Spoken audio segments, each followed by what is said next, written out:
The police and the military are the modern equivalent of house slaves of the Civil War era period. They are the people who are keeping the system of slavery in place.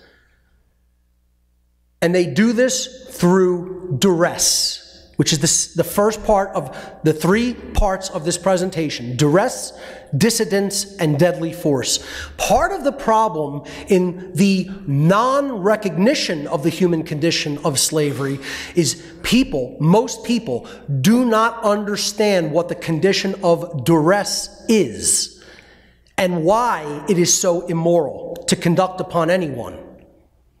I'm going to explain what duress is. And these enforcers of slavery are continuously conducting duress upon other beings. And they have no natural right to perform duress and keep other people in a state of duress. And the people who are under this state of duress have every right to end it by whatever means they choose to end it. They have the right. Now, see, I want to make it clear today, I'm not suggesting a direct course of action to anyone. I'm just trying to explain to you what your natural rights are to do. You might be perfectly within your natural law right to take a behavior and yet still die because you take that behavior. To do the right thing is not always the safe thing to do. I'm not talking about what's safe in this presentation. I'm talking about what's our right to do, naturally and inherently in creation. Is it a right or is it not a right?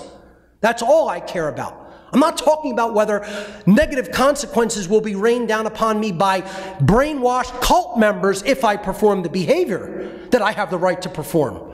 I'm just trying to conceptually have you understand that the right to do a specific behavior to end duress exists in nature. So let's look at what duress is.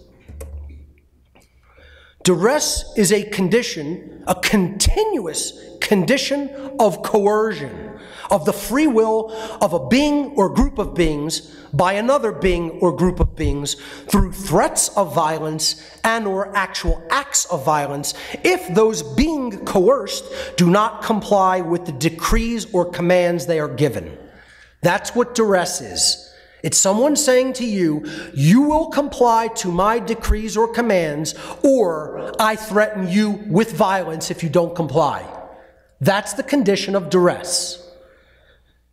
When people are held in the condition of duress, they are unlawfully, and I mean unlawfully not by man's law, but by natural law, prevented from exercising their free will to engage in rights which they actually possess, and or they are coerced through threats of violence to perform behaviors against their free will.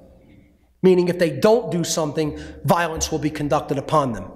Or if they do something that the masters tell them they must not do, violence will be conducted upon them, even if that behavior is one of their rights.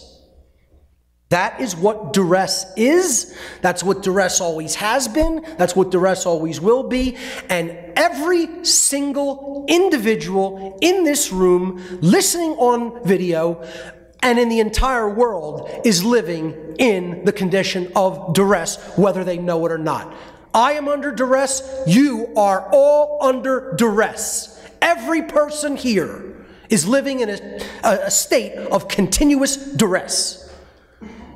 And there is no one on this planet that has the right to hold anyone in the condition of duress. And every person held under the condition of duress has the right to end that condition immediately upon its beginning, by whatever means necessary to end it. That is our natural law right, our birthright. So why do people make the distinction between people who put other people in duress as common thug criminals or mafia types, robbing people directly on the street, or demanding protection money to allow them to keep operating a business? They separate those people from the people who are saying, you can't exercise this right without my approval, or if we find you doing this particular behavior that we told you can't do, we're going to come and shoot you or strangle you or do other kinds of violence unto you. Yet our society somehow is so brainwashed we make this distinction. We think that one group of people is not holding someone in duress, namely the police and the military and the government officials, and yet the common street thug or the common mafia enforcer is holding people in duress without right.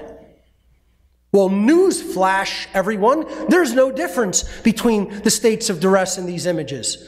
Because if you believe certain people have rights that other people believe, you don't understand truth, you don't understand morality, and you don't understand natural law.